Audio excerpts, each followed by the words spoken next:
Well, good afternoon, good evening, good morning, whatever time you're watching this and listening to this. Welcome to another episode of the Edufuturists podcast. We are really pleased to be joined in the studio by a guest who some of you will remember. You might have been seen us on a panel at a bet together. If you've not met Danielle, we're going to introduce you to very, very soon. Steve, before we do, anything that news, anything exciting in your world right now? What? And I'm going to give the game away. It's sunny. I can't believe it. Literally, it's sunny here. So I'm going to give the game away because we've only had one bit of sunshine all year. So everybody's going to go, I know what that is. And if this is the only day that we get and everybody else is rain, everybody will be able to pinpoint the exact date. But Yeah. the sun is shining. I feel blessed today. Absolutely. It has energized me significantly. Yeah, me too. Apart from the fact that I've just been looking at it through that window by doing an online training all day, not even stepped outside. So anyway, it could be worse. It could be worse. It could be raining, and I'm looking at it through the window. Let's see it that way. Yeah, that's what it could be. It is. It's good. We've done a second redraft of the book. So that's moving in its way. And some exciting news in terms of we're pretty much there with all the sponsors on the Edufuturist Uprise. We just need one more. So if you're listening to this and it's still available by the time it comes out, who knows? You might want to come and be Sustainability Champion Partner. If you want to champion sustainability, then come and tell us and you can join us. But yeah, lots and lots of cool stuff happening, lots of great stuff going out into the world with some wonderful people. It's been great. Podcasts, webinars, events, books, articles, social media. Like it's been pretty full on. I'm not going to lie. And then I have this stupid idea of why don't we create like website resources? Why don't we do another road trip? Why don't we think about Europe? Why don't we do? And Steve just called Ben. He doesn't. He's not. He's lovely. He's like, yeah, sounds good. Like the other day, I said, why don't we become a training partner for somebody? And he's like, mate, that's a lot of work. I was like, yeah, I think we can do it. And he's just trying to be kind and I think my words were, that becomes a very different business. Let's stick to what we're good at and let's focus on the future of education rather than everything else. That is what I said. Anyway, well, I get carried away because I'm a bit giddy. But it's all good. It's all good. Anyway, we are joined by a guest who we did try and do this a few nights ago, and we had some problems. So we're hoping that this one works perfectly. I'm believing it's been good so far for 2 minutes and 46 seconds. So therefore, if that's all we've got and that's what the podcast is, then we're good. But Danielle, can you just tell us a little bit about you, your background, experience of education, and then we can. Yeah, of course. I'm Danielle Finlay. I have been a senior leader within education for over 10 years. So I am a Teach Firster, part of the 2014 cohort. 2016 stepped up to senior leadership in a school in Northwest London, responsible there for English as an assistant head. And really, I suppose, my career has always been defined by working in communities with high deprivation. And so that is something that's really close to my heart. And I suppose my love for pedagogy has really come in trying to minimize that gap, which all of the data will tell you that it's not my effort, but that gap is not closing. And so really kind of keen to keep working at that. But went from my assistant headship there to becoming deputy in that school, responsible for teaching and learning and curriculum and everything. That was part of a large multi-academy trust. They had a really great idea, which was that if I could be a deputy head in one school, maybe I could do it in another school as well. And why not do one in North London and one in South London for a bit of symmetry? So you can imagine how that worked, especially when COVID hit. And at the same time, next great idea, be national lead for teaching and learning, design the mastery rubric and lead the rollout for the entire trust. It's the busiest I've ever been. I sound like I hated it. I didn't. I loved it. Absolutely loved it. I was so busy. I loved it. I got to work with primary leads and really understood how much harder those teachers work. Sorry, it might be a controversial point. EYFS, you are a godsend to this earth.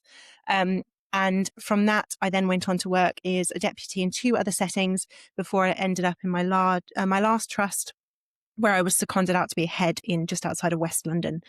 So I was a head there for just under 2 years. So that is my potted history in terms of my career to date. I suppose something that's quite important to kind of highlight is that I was privileged enough to go through private school, born in South Africa, raised there between South Africa and Zimbabwe, came to the UK, went to a private school, thought this is what education's like in the UK. How wonderful is this? Everyone gets this access to education. Only when I did my teacher training did I realise that was so not the case. Hence why I've kind of really remained quite committed to working in those disadvantaged communities. And now I find myself working for Progress Teaching, so it sounds like a bit of a pivot. But I have an 18-month-old son called Ben, namesake Ben Whittaker, there you go. But he is an absolute godsend and is just absolutely gorgeous. But unfortunately, and again, a controversial point, I didn't feel I could be a great mum and a great head at the same time. So for me, I figured I can go back to being a head, and I truly will, and do everything I can to get back to that position. I absolutely loved it, but I couldn't get the time back with my son.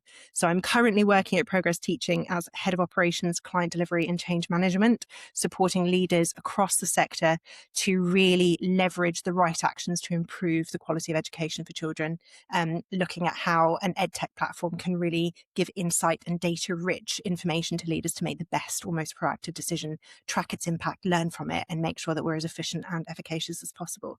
So a little bit about me, and I suppose the key thing to take away is I absolutely love pedagogy. So try to get me talking about anything else today, and I wish you luck. Well, I'm going to make two statements. Did you say 2016? No, senior leader teaching from 2016, started teaching in 2014. 2016. I started 8 years I had been teaching before you stepped into the profession. All my days I feel fucking old. I'll just be honest. I'm just going to call it out straight away. Shit. I started teacher training in 2004.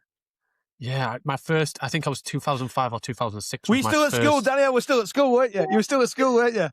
Why am I so old? How did this happen? How did this happen? And the second thing is, everybody goes, South London, North London. It's not that far. Well, me and Ben travelled from Candour HQ in London to Bett, and we realised how crazy London is, because it was like 11 or 13 miles, and it took us an hour and a half. And I was like, at 10:30 at night. That's the important bit. 10:30 at night. I was like, this is ridiculous. And guys, and the taxi driver was wonderful. He started talking about history when me and Ben we were peopled out, but at the same, and it wasn't his fault. But at the same point, he was like, "What? This is the best bit about London." And I was like, "This is the best thing about the reason why I don't live in London. This is absolute." I said, "Nobody's on the roads." He's like, "What do you mean no cars are on the road?" I was like, "There might be sheep." I was like, "I don't live in the most rural area, but there's no cars on the road at 11:30 at night, or very few. This is how can we be in traffic at that time of night?" And he's like, "It's all never sleeps." It's like, the show's a song about it. It's not London, it's New York. But anyway, so thinking about your not just your journey, thinking about your role, and you said that you're a head in Progress Teaching. I think that's correct. And you've been a head previously in schools. What does leadership as a head of commercial Progress Teaching look like in comparison to the head of a school or a group of educators and that as an organisation? Because I think people that have been in education and only in education always go, I don't think I could do that. And we don't want any more people leaving the profession because we've all done it. Yep. And that's one of the issues, that good people are leaving. But at the same point, it's often, people see it very different, but I just believe it's whether you're leading learners, whether you're leading people, it's just leading.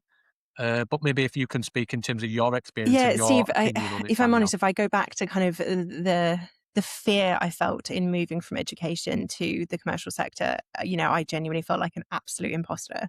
But you are correct. Like, leadership is leadership, right? And it's around managing people. And I suppose the massive difference is the commercial aspect of it. And it is really different. And I think what I really recognized are kind of two massive lessons. One, I sleep easier at night now than I did as a head. The burden of that responsibility, of having that absolute responsibility for the life chances of every single child that you were responsible for, but also for the teachers that you have to safeguard and have to champion, because we've got such a retention crisis and so many of the odds are stacked against our favour.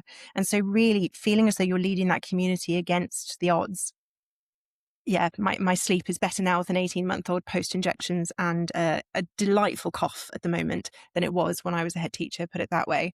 I think the commercial element has really made me recognise, though, that things move so much faster in the commercial world than they do in education. And perhaps that's because the risk isn't quite so high in terms of, the emotional cost of the choices that you make on children and teachers is so much higher. But things move faster. I think I'm constantly reminded by our board of investors that schools are tractors, whereas the commercial world, we're race cars, off we go. Or so much so that we build the helicopter whilst flying it, which is a statement, is something that absolutely terrifies me, because why would you want to crash and burn and learn from your crash rather than making sure at least there are some risks to prevent you from crashing? So I think for me now, leading here, I have got my team that I lead. I work with my CEO and also with my board, which is exactly the same structure as it was in my headship. I'm responsible for theory of change and change management, which is something that I used to lead with all the time. And I'm still using my domain specialism that I obviously gleaned through my many years in education since 2014, not 2004, because there, what I was able to do really, I suppose, is hone my craft and think really carefully about what constitutes what I believe is best yet practice. Chris Zook wrote an amazing book about it and kind of really going against the idea of being best practice, because that sounds static, right? And so that's something that I really take into agile leadership that I now use in a commercial setting to constantly think about how we can iterate and refine and make things better as we go. And even if we are the race car in the ed tech world, even if we're dealing with tractors, which I don't mean disparagingly, it's just the extended metaphor, then actually our pace has to be able to support and work with our customers as opposed to working at odds. So I think it's much more similar than I thought it would be in many ways. It sounds ridiculous, but I miss the sound of school bells. I miss the sound of laughter in the corridors from the kids. I miss listening to those little ad hoc conversations between teachers asking about how the football game went on Saturday, or how Red Nose Day went with your younger brother or younger sister at primary school. Or I miss those little conversations, and I miss the smiles on children's face when they see you and start tucking their shirt in, because they know that you're going to nag them about doing it. So I really miss those elements of it. But certainly I'm developing different leadership traits now, which is really interesting. Yeah. It's funny. I imagine that phrase, what do you miss from school? I can't imagine the bell is one of the things that many people would have on the top of their list. But that obviously, that I get it. I'm with you. But I am going to totally insult you. You've been making some little snide comments about 2004. No, I'm joking. But bells are one of those things. I just think to myself, they still bring fear. I hear a bell sometimes. I heard a bell in a school that I was in the other day, and it made me think, oh, am I late for my lesson already? Like, it just, because we used to have bells to tell us to go to lessons, and then bells to tell us we were late for the lesson. Like, it was just bells upon bells upon bells. Anyway, I think I really respect that decision, by the way. I think it's worth just pointing out that as a dad, I know that the pressure is probably different for a lot of people. It shouldn't be, but in a lot of organisations and for a lot of families, it does become different. And I massively, massively respect that. And I think to be able to, where the world would suggest and society would suggest you just keep on, carry on, you making that decision to go, no, my family comes first. I can't look after other people's families if I'm not looking after my own family. And we've had the privilege on lots of times on this podcast to have some great people that have been talking about this kind of stuff, making sure what you prioritise first, none more so than the great Action Jackson, who talks about filling your own cup. You can't fill anybody else's cup until you fill your own cup. So kudos to you for that. And second of all, I think you'll be way more employable if you decide to go back into it, because you've made that decision. So I know it sounds, and not that you need that any validation. I just think it's worth stating as a man and as a dad that somebody who makes that decision, it's not easy to do that, I imagine, as well. So kudos in that. But also the excitement that sits in that space around what you're currently doing, and the ability then still to influence education and still to make a difference. And yes, that individual classes, individual students, knowing them children might be less, less easy to do that. But you still have an impact. And maybe if you, I wrote like a theme in one of the questions and thought to myself, I don't know how that's one question. I know these are big questions, but what do you believe about, what do you believe about pedagogy, behaviour and leadership? I was like, what a stupid thought. Like, as if I could ask all those three things in one. And you've already suggested that pedagogy is, what do you believe Yeah. about? Shall we start with that one, shall we? I know that might be problematic because you might not be able to get onto the other ones. But what do you believe about pedagogy then that you think that would be relevant for our listeners? Yeah, of course, and interrupt me to because I hear? could talk to this absolutely all day. I think for me, pedagogy, what do we mean by pedagogy, right? To me, that's the craft of the teacher, okay? It is the ability to be creative, to be relational, to be agile, to be responsive. And there is a science to it. I know a lot of people talk about an art, but obviously from kind of the cognition side and the translation of the curriculum side, I think it's really important to highlight that. I think for me, you know, if I think of the teachers that I remember when I was at school, it's what makes a teacher memorable. It's not necessarily, you know, whether or not you get the highest grade in that subject. It's the teacher that brings something to life for you, that makes you feel effective in it, that makes you feel as though you've got those light bulb moments where suddenly the world comes to light and it makes sense. You know, it's those teachers that synthesize knowledge and highlight to you that, yeah, we might be in history now, but actually we're talking about science. And how do those things come to play? Or why is it repeating itself now? Or what might that look like somewhere else for that contrasting experience? And I think to me, pedagogy is what matters most. And you could say to me, well, poor behavior means that learning can't take place. But to me, if you are really targeting pedagogy and you're thinking about those choices with intentionality that you make as a teacher and that you support teachers to make as a leader, then the rest does start to take care of itself in the majority of cases. I think for me, when we think about pedagogy, it's around the relationship between culture and climate in a classroom. And the teacher is who sets that. And it's the choices that they make all the time about routines and expectations. It's those silent cues that you get. So again, school bell going, I didn't want any of my children to pack up until I'd given them the go ahead too, because the learning wasn't necessarily finished. And so, you know, the second they did that, I would just stop. And then we'd go again. And it's all of those, I suppose, those silent cues that you're giving them, which again, just because a meeting hits its endpoint, it doesn't mean that you just automatically check out and that's the end of it. It's about those lifelong learning lessons about self-discipline. I think that it really matters. I think for me, it's also around how you make everything really accessible for the learners and how they feel included within learning. And that doesn't mean just in them being able to access learning, but it's them understanding their place within it. Like, how far does what you're teaching them resonate with their own experience, or how far is that a contrasting experience as well? I look at my own education. You know, I said I was private school, kind of raised. Absolutely phenomenal. I thought it was really normal for people to do at least 10 to 12 GCSEs. I thought it was really normal to do 3 different sports a term. I thought it was really normal to go on international school trips. And actually, I was offered cultural capital and contrasting experiences readily there. But what I wasn't offered necessarily was the life outside of the bubble and an understanding of the privilege that that came with. And I'm lucky in the sense that, you know, I grew up in South Africa. I grew up on a tobacco farm in Zimbabwe, to be specific. And so, you know, my idea of kind of relative wealth was really quite crystallized in that sense. But that to me seemed like this estranged version of life in Africa, as opposed to something that was so readily prevalent in England. And I think to myself, the school that I attended and the school that I was first based in Teach First were probably 3.5 miles apart. And I had no idea that that existed. And so to me, pedagogy is around offering that contrast and instilling humility within people as well. And I think all of that is around challenge and how pedagogy frames challenge, because it's multifaceted. It's not just stretch. It's not just taking people outside of their zone of proximal development, good old Vygotsky, but thinking really carefully around how we challenge people's perceptions and how we test their assumptions and how we encourage children to seek and be curious and want to understand where patterns came from, why they existed, how we might overcome them in the future, because that's how we're going to create system disruptors and innovators. And, you know, it's not to go into it, but you look at the world at the moment and we really need some system disruptors here. And I'm not referring to Trump. I'm referring to people that genuinely are prepared to tackle things in a different way and stop history from repeating itself time and time again. So you just talked about the change makers. I was a chair of governors at a multi-academy trust and a school, and we worked with an artist. We called them change makers. It was in I don't want to say area deprivation. It was in an area of, let's be honest, real poverty, but not too far away from where I grew up. And change makers might be working in a shop. It could be owning your own shop. It could be an entrepreneur. It could be a nurse. It could be a teacher. A change maker doesn't have to be at the top and be the prime minister.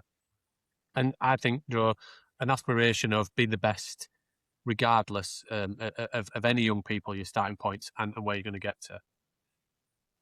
They had a wonderful individual that was supporting the school called Dave Whittaker.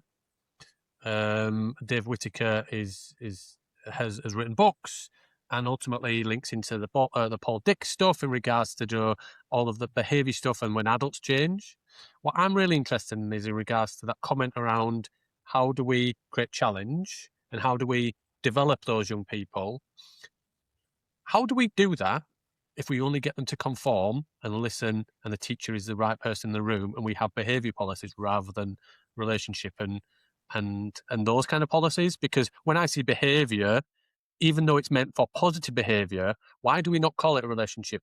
Do we not call it, you wouldn't have that in business. You don't have a behaviour policy in business. You might have a code of conduct that guides things, but why do we often and many treat young people where behaviour is how we tell you to behave rather than, because if we only get them to do that, we do not get radical candor, we do not get challenge, and we do not get change makers from young girls and young boys and our young people making a difference because all they do is listen and believe what they are told. I mean, Steve, you could get a million different answers to that Not question, couldn't you? question, But what phenomenal question to yeah. kind of tackle. And I think I completely agree with you. Why do we call them behaviour policies? Why aren't they partnership agreements or partnership promises, right? Because it's an understanding that there's a reciprocity in it, right? We're expecting expectations from children, but also we're expecting expectations from the professionals as well. And there has to be a degree of respect. And I can think of so many conversations throughout my career since 2014, whereby we are thinking a lot about respect. And some people I've worked with say to me, well, respect is given. You shouldn't have to earn it. And they're talking about the children to us. And I think I disagree with that. I do. I believe that we should have a base level of respect for any adult and any human, regardless of age, actually. It should be children, it should be everybody, because we should be polite and courteous and not seek to harm people. And therefore there should be a respect that's given. Because, there's empathy. And I mean, the reasons for that could go on, but let's leave it at that part for now. But I do think over and above that, we choose who we respect the most based on relationships and our interactions and our sense of trust. Right. And from that, as a child, we need to know that there is consistency, that, it's safe to feel unsettled, uncertain. And, we're thinking there about the fact that they know how important their exams are. We don't always know what goes on at home for some of those children. Learning can be really hard for a lot of our children. God knows what it is like to grow up with the age of social media, et cetera, et cetera. I'm so glad that I wasn't young. I wasn't old enough to kind of go through that at the time. They've got so many challenges to them. And so the least that we can do is to create that partnership promise whereby we are going to be reliably there for them to help them go through it. But at the same time, our role isn't to enable that. It is to challenge it. And it is to ensure that if they are not happy with their life lot that they were given, that they have the skills and the keys to be able to open new opportunities for them. And that to me is where it comes back to that pedagogy and that pedagogical principle that I was talking to earlier on. But I think something perhaps that is worth discussing, and again, I'm so sure that so many of the listeners are thinking, but she could talk about this and this answer, she could talk about that. And I've honestly got a million different ideas competing in my head, but I'm going to talk to this one now. I think when we think about a promise or an agreement, the first thing that should come to mind is the sense of alignment. Right. So what is the aligning principle or the North Star, so to speak, that is aligning everybody within that community? To me, that is the values in action, right? How is the vision going to be actuated by those values, the behaviors that we should see day in and day out through those corridor conversations that mean that people feel that sense of belonging in your community? And I think if that is really established, you've got your ways of working straight away. And if you know what you are trying to achieve, I work with schools now who are unashamedly candid about the fact that they believe that learning is the key, or that, outcomes will mean success for children later on in life. And they've got that clarity. And whether that be in, I think of some of our pupil referral units where kind of that relational approach and building trust between children and adults is their North Star. Fantastic. Whatever it is, how are you going to set the expectations for that? And how are you going to hold children and staff to account to equal measure to make sure that that happens? And I think only when that happens can we actually start talking about truly relational partnerships between everybody in our community, regardless of those being teachers, support staff, you name it, and children. Everybody is actually on an equal playing field there. I think, yeah, it goes back to we've had Hugh Roberts on in terms of botheredness and all these different things. It's about caring, and it's about giving a shit. Like literally, like I am lucky enough to have led groups of learners, to groups of people, and now lead businesses and different things. And ultimately, it all comes back to relationship. And you can't build trust if you do not demonstrate an honest care for people. You don't need to remember everybody's birthday and the names of your colleagues' children. That's not caring. That is a great thing if you can do, depending on how many people you've got within your organisation. But ultimately, it's just caring. And if we create processes and we're driven by a process and a SOP and everything else, really, and I think it was David Cameron at our Glasgow roadshow, Ben, that said culture is about the blurred lines that we can create outside of a process, that ultimately, if somebody needs some time off in education or any context, they might be a second cousin. They might be an aunt that actually really isn't an aunt. And if the policy tells you that you can't give them time off to go to a funeral because they're not a close relative, you don't understand that person enough to actually understand how close they are to them. All of those things, and it comes back to adults, it comes back to young people, caring and being bothered, and being and Jazz and Papa saying human first, professional second, is the way that we should. That's human for everybody else who's. Yeah, absolutely. I'm old and I speak. And literally, I'm from Leeds. Everybody sounds like they're from Leeds. And a human first is an element of just having a consideration of feedback has to be given. Decisions have to be made, whether you're an adult to a young person, whatever. Being kind and understanding that somebody's receiving the message, regardless of what you're delivering, is always the way that you should approach things. Doesn't mean that you change your mind and you avoid those conversations, but it still has to happen. But if you understand the person on the receiving end, or groups of people, and they trust you, they are more likely to respect your decision. And I think it goes back to that whole thing of authoritarianism. And I just think, I just disagree. Yeah. And that's fine. I just disagree with it. And I think you mentioned radical candour earlier, and the whole premise of radical candour as the grid is about caring deeply and challenging greatly. It's about, if you really care about somebody, you're gonna call some things out, but that doesn't necessarily mean you can be a manipulative prick and that you can be obnoxiously aggressive. Like, you don't want to be insincere, you don't want to be aggressive, you don't want to be like that the phrase that she uses is that ruinous empathy, isn't it? It's that phrase of like, we're just so nice, but we don't challenge it. And actually, like, that's just bollocks. What we need is radical we need that. And we both have been banging on about this. Feel like we've been banging on about it a lot. And I know you've spoken at loads of conferences, haven't you, Steve? And radical candour has been the kind of the premise that sits there. But interestingly, what I think happens, and you'll probably see this done better than what I've seen, is that you either have people that are really give a shit, or they tell people what to do. And I don't think it's very, very common to see that radical candour in leadership in schools, because we do compliance. We do, you follow my rules, you tuck your shirt in, you walk on the left, you walk silently. You make sure we follow these track lessons that are all scripted and have to follow a plan, or we have this wild, wacky, anything goes type nonsense. And neither of those two things are important in that space. And I think, anyway, I'm going to get off my soapbox, because I think you probably have got some a thought or two on that. Am I right? Yeah, I mean, if I think of the number of times that radical candour has been quoted to me over the years, and I can probably think of maybe one definitely, maybe two people that I genuinely believe are radically candid, and I would work for them in a heartbeat. But I think sometimes that's banded about as an excuse for delivering what is apparently quite blunt feedback. But I think one of the things that I was thinking about, Steve, when you were talking about, is that when you are a leader in education, the amount of information that you are holding in your head at any one time is absolutely extraordinary. And again, I think about it, when I was on my maternity leave and I was getting called in for my keeping in touch days, it's a story for another time. I would come home and I would have that absolute exorbitant amount of information channeling through my head all the time. And I would then look at my son and I just couldn't switch off.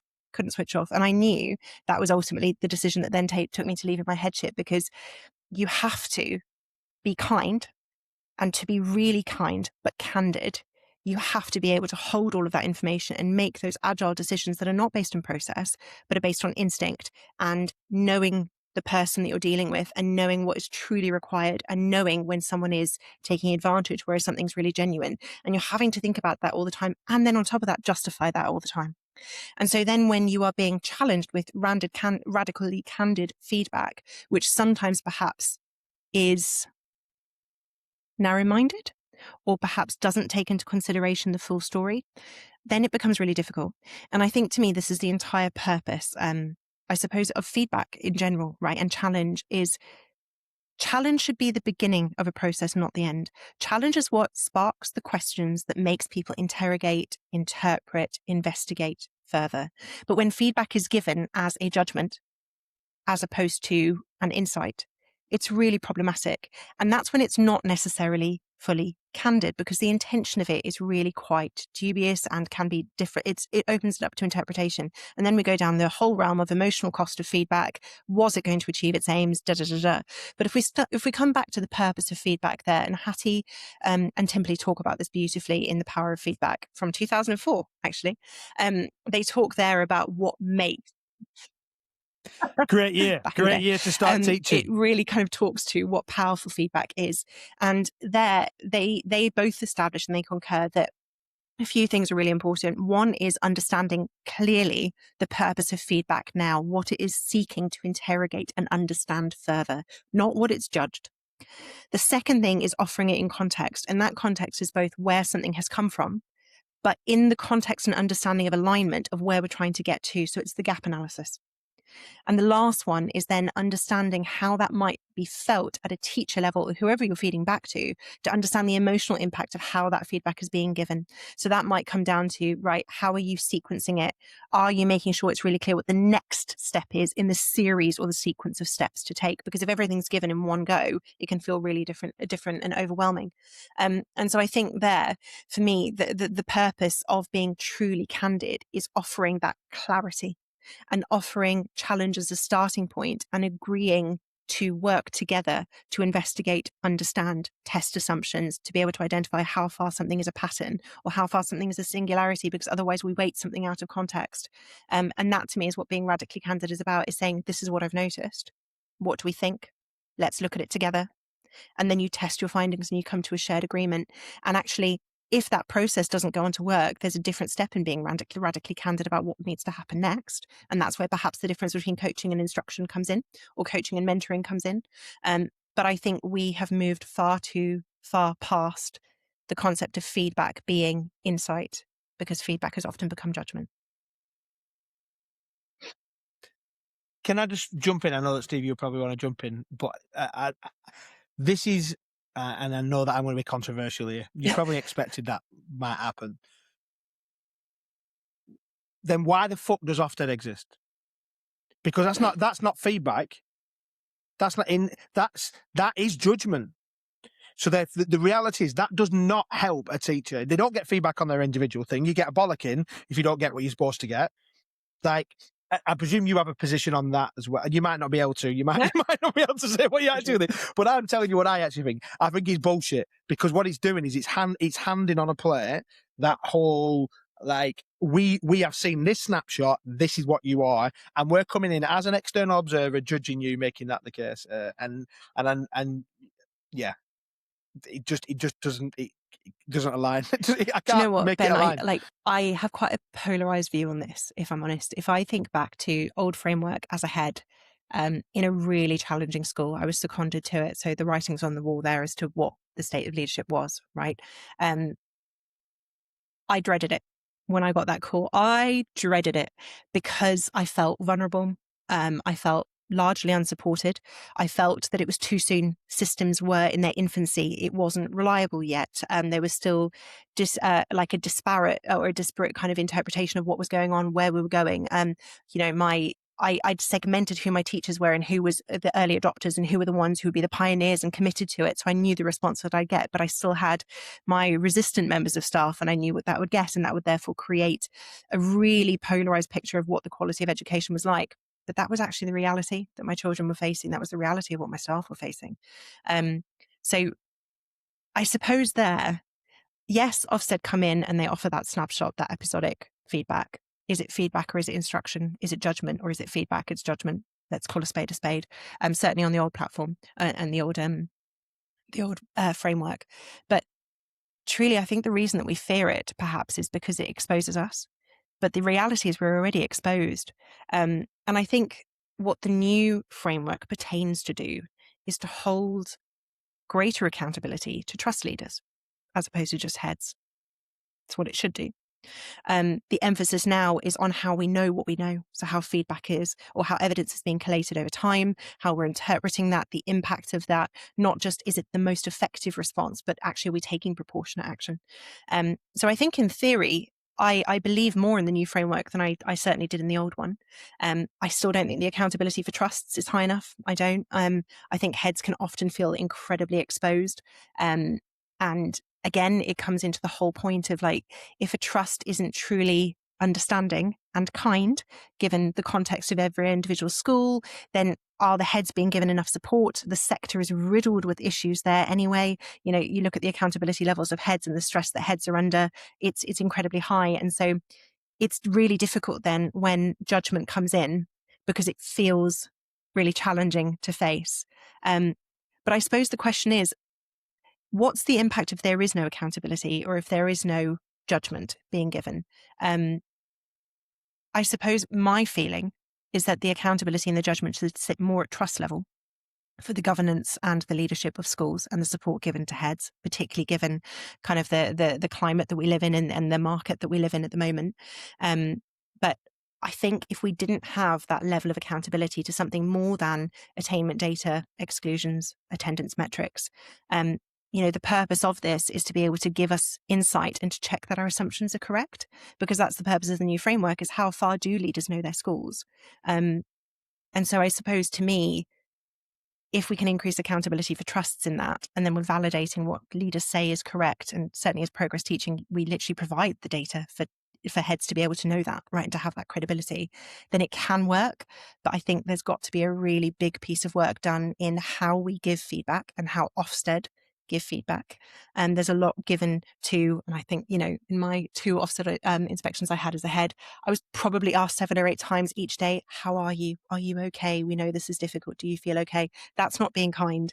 It is kind, but actually what being really kind is spending the time to really interrogate and test assumptions and work through things together.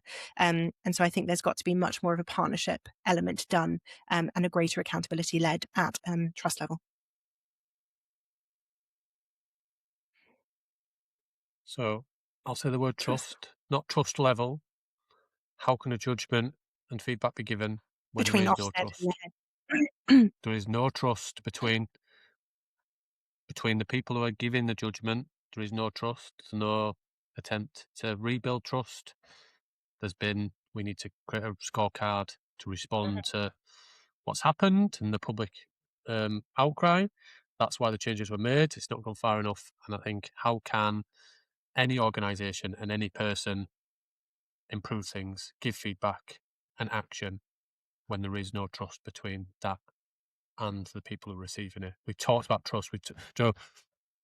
Apart from a stick to beat people with, other than that, it's not a metric. And people can say, well, how would adults make a decision where to send their children?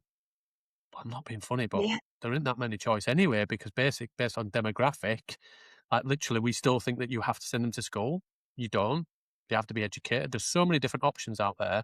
And also, in this area where I live, there's 2 schools. So you don't really have great choice in terms of if you to send them to school. So it's not about where I make a choice. Really, do parents understand it, or do they just see the good, the outstanding, and that's why we have to keep it now based on society? So I just don't think there can be any real intention, even if they now Oh yeah, want to, couldn't they agree have with to you. rebuild trust with honesty and transparency before they start to bring it back.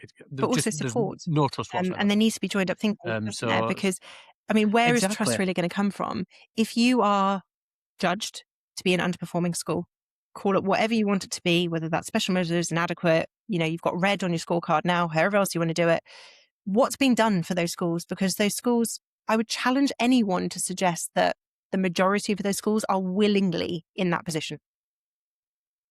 So what are we going to do about it? Because actually, if you look at it, a lot of really proficient leaders are in those schools. They're overcoming things. But then you look at the, we're not going to go into this, but like politics and financials and various other things. What are Ofsted doing to leverage greater support for the schools that need it the most? For the heads that need it the most? What are Ofsted doing to leverage accountability to the trusts that aren't supporting those schools? So what can be done to say, do you know what? If you're found to be in that category, whatever we might call that category, it doesn't matter whatever we call it, but what is going to be the wraparound care package for all of the children, for all of the staff, for your head teacher, everybody involved, to ensure that they have got everything at their disposal to be able to make that situation better? Because what's the impact if they don't? The life chances of children. So what can we do? Imagine if Ofsted said, and you were that school and you knew it was unfair, and you said, I was regretting it, or I was dreading it because I knew what the judgment and the outcome was going to be because I'd not had time. Imagine if you could pick up the phone and say, appreciate you letting us know that it's going to be next week. If you come and see it now, I know it's going to be this. But trust me, give me 2 more months and let me show you what it's going to be, and let me show you my best in 2 months or 6 months. Imagine that trust where you say, if you come now, you're only going to see a metric. It's pointless because you're going to have to come back anyway. Trust me when I say I'm improving things. We're going through a process. Give me this amount of time. It's not an indefinite of we're on a journey. And I think if you give me this period of time, people can't say, give me 5 years, obviously. So that's not, you're affecting the lives of young people. But if it's that two-way conversation, say, I've not had enough time. We're getting there. We're improving. You would see an improvement from the last one, but there's no point coming in now because you're going to have to come back anyway. It's a waste of everybody's time. Here's where we are. Imagine if that was a two-way conversation to then say, Correct. Give me that time. And then come again. So rather than coming once, come twice, and I'll show you and demonstrate the progress that we're making. It is just, that is an honest conversation and should be between else. professionals as well. And given the new framework and there's evidence on kind of keeping on track of the data and looking at what is happening in schools all the time, if schools are now doing that and they've got that data at their disposal, progress teaching is a perfect example for tracking pedagogy data. If that could be given to the Ofsted inspectors at that point to say, right, this is where we are, this is how we know it, this is what we're doing, this is how it's rooted in data, but we've only done it in the last 2 months and we therefore know that habits take X amount of time to embed. Theory of change suggests it's going to take this amount of time. You need to come back in this window. Then why are we not being trusted as professionals if we've got the data to evidence it? So again, I think the framework is moving in the right direction, but the ways of working are very, very far behind. So you mentioned about that data and the data-informed decision. Why do you think it matters? Why is it so important then? Beyond what you've just said, why is it relevant in the work that you're doing, but also education as a whole? First and foremost, I think there is a distinction between data-led and research-driven, and I think sometimes the two are conflated. So being research-driven is obviously what we can review in literature and kind of take from outside of our school setting and test new ideas based on that translating into our school setting. Being data-rich is knowing our setting incredibly well. And to be really clear, that's both qualitative and quantitative. So obviously, if we think about, I'll use progress teaching as an example, there being able to identify the coverage of feedback being given, are certain teachers being missed? Are we prioritizing certain year groups over others? Do we not see certain subjects? Do we find that when we look at phonics in primary school, it's all done through group feedback, but actually teachers aren't being given personalized improvement areas identified to support their delivery of that, which we know is such a bedrock of primary education. So the first is kind of coverage. The second then, I suppose, is the quality of the different aspects of pedagogy. At no point do I suggest that we should ever grade a teacher. to be really, really clear. But I do think, we need to call a spade a spade. When you go into a classroom or when you pick up a child's book, you are thinking about the quality of the feedback being given to them. You're thinking about, is that a digestible step? Is too much being conveyed in one go? How have we followed up from something that was marked in their work from X time, or that feedback that was given X weeks ago that we still don't see an improvement on? What can we do about it? Just like when you go into a lesson and you think to yourself, oh, that slide is way too busy. The cognitive load is too high for children. If we're not commenting on that, then we're avoiding giving that candid feedback, because how effective was it? That choice that was taken by the practitioner, was it effective? Was it not? How might it be more effective moving forward?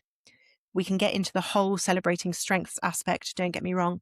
But if we can therefore qualify how effective the choices are made from a pedagogical sense for a teacher, we then know at a CPD level how we should be allocating resources at phase level, department level, whole school level, but that there helps us to be reactive and proactive in terms of our curriculum of CPD and professional development for our teachers. How are we going to achieve those long-term goals whilst crafting space to be responsive to the needs of individuals along the way?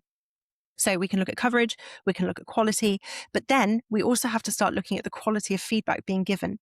So it's not just how far is the feedback improving teaching, but actually how good was the feedback being given to teachers? Because if the answer to the first question was it's not having a very big impact, we shouldn't just assume that that's teachers not wanting to act on feedback. We should actually look at the quality of the feedback being given by teachers, by leaders. So that's where there's the reciprocity in the relationship.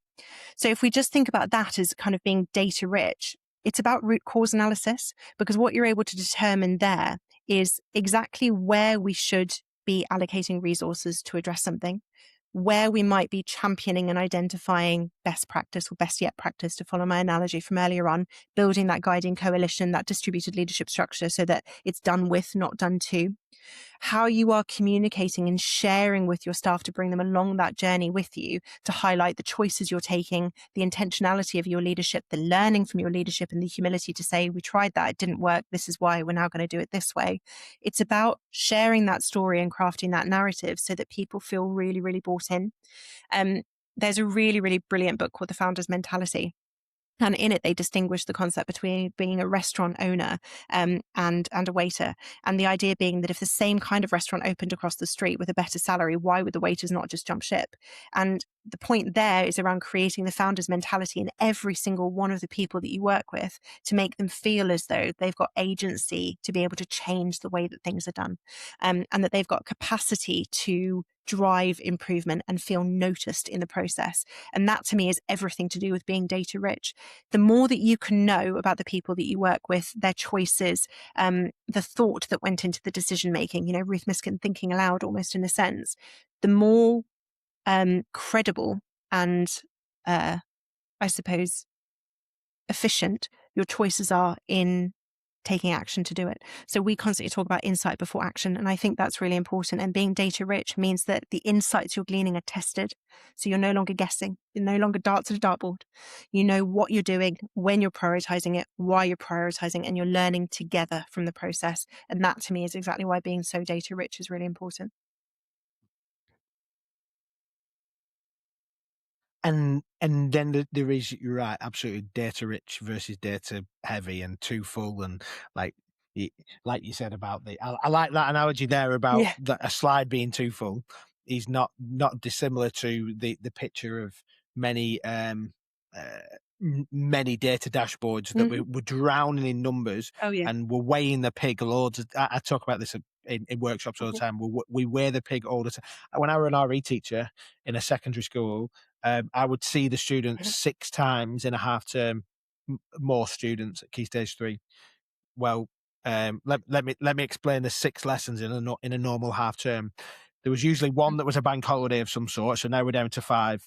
The first lesson was reviewing the last assessment that they'd done, so therefore we're now down to 4. The last session was the assessment, so now I've got 3 lessons to teach them, 6 weeks worth of work, and now I'm having to fire through it all, and most of it is not. And the reality is that that whole cycle was all the time. Now it's fine if you're an English teacher and you get loads of time and you've been teaching them, and it's pretty easy. They can all speak English. They don't understand RE, do they? I'm joking. I know I can. And like PE, like you just have to kick that ball in that goal. Great. Grade 8, you're well done. Like if you kick it, if you put some spin on it, you can have a 9. Like I'm joking because I know Steve's a PE teacher, so I can whine him up. But the reality is that what you're dealing with in that space is you then I'm doing all this assessment, then getting this data that's then going to move the needle about where they're going to move on the progress charts. And it's just numbers. It's just bollocks. Like I know my kids. I'm looking at these kids and thinking, right, they get it, they don't get it. Look, but I do appreciate like you use the word insight, like that ability to have, and I think there is something in that being numbers and data and figures, but also that qualitative element. And I think that's what I'm really clear on in what's important for us, but also for what you guys are building as well. It's not just here's a number, that's a grade 5, that's a grade 4, there is the quality of the context. And then I that think comes it's really into important there well. to highlight like the choice that we're making about which numbers we value more than anything else. For so long, it's all been attainment data. Attainment. But by the time you've got to the assessment, marked the assessment, reported on the assessment, got the attainment data, the horse is bolted. Because actually the data that we need to be looking at is the day in and day out quality of teaching in the lesson, because that there is what is going to prevent us getting those misconceptions in the assessments. And so why do we put so much emphasis on attainment data when that there becomes historic? It's an artifact straight away. Whereas if we're rather looking at the quality of teaching, we have something that's as close to real-time information to address and to feed back on, which means that actually we're constantly able to iterate and refine together in a manageable way. So that by the time it gets to the assessment after 3 lessons, at least there's something that's gone in as a further input to make that process better or, less uncertain. Anyway, and so I think for me, being data rich is really important, but actually how we prioritize and how we value data is even more important. And I think as a sector, we valued the wrong kinds of data for far too long. Yes, amen to that. I'm just wondering, just before we go quickfire, because you're probably aware that we do quickfire questions. No idea. So I'm going to sit up and get ready. You're not good. But before we go there, the other bit is, so any lessons that you feel like, and there's probably hundreds again here, of lessons that you've picked up that our listeners or viewers might resonate with, things that you think, do you know what, we've not covered there, but I think it's important that I share some lessons that I've had as a head teacher, as a mum, as a mum who's come out of being a head teacher, as somebody going back into commercial. Like, what lessons maybe do you want to give to people as a teacher by trade, right, since 2004? 14 as an English teacher as well, so it wasn't just Steve you were insulting a minute ago, it was me as well. I know he was. Well, I knew you were an English teacher. That's why I did it. I did it on purpose. I've done my work. What are my lessons? Yeah. He wants to insult everybody, Danielle. He's not bullying. He's just insulting everybody. That's what he's doing. Okay. Well, that's the topic for another conversation. I think the lesson for me is be brave. You are so brave as a leader in education as it is, and you are doing something that not very many people are prepared to do. So I think it's around know your decisions. And there's a really beautiful quote that says, if in the moment of acting or thinking you felt complete clarity, regret nothing. And that to me, I think is a bit of a mantra to live by, because you have got so much that you're dealing with on a day-to-day basis. And so therefore, if you are taking a decision, you've thought carefully about it, you know what you're trying to achieve, stick to it. And if there are lessons to be learned, fantastic, brilliant, you've learned from it, you can move on. But don't regret the steps that you take to get to those learning points, because you're doing what you think is the right thing. And if you're not being supported by those around you, then that's the biggest thing to be tackling and to be challenging. But be brave and be assertive in fighting for what you believe in and in making those choices, because no one knows your school better than you do. And I think for me, that was what I wished I'd had championed in me more as a head, was you know what you're doing. You've built your career for many long years since 2014 to get there. And you are trying your hardest to do what is best. So be open to learning, have the humility to learn, but truly know that if you've taken the decision making through the right channels, you've thought about it clearly, don't regret anything. Just learn from it. Gosh, go on. 2 things to say. Ben will try and criticise and Ben will be mean to everybody. Don't give it back to Ben because he doesn't like it and he'll hang up on us. That is one thing you need to learn about Ben. Ben doesn't take criticism well. Absolutely not. He loves to give it. Ben, I'm not joking. The other thing is, I love the quote. No, you're on mute. We're not listening to you, Ben. You're on mute and we love the fact that you're on mute. Let me tell you about that as well. But I won't say where the quote's from, but I heard a quote yesterday and I think I'm going to live by it. Say what you mean, but don't be mean when you say it. Don't be mean when you say it. Yeah. There you go. Apparently it's Real Housewives of New York City or somebody quoted it as, but I was like, I don't care where it's from. It sounds really, really cool. But yeah, absolutely, of course, yeah. Doesn't matter who says it. I was like, I love that. 100%. Goes back to the radical Candour thing.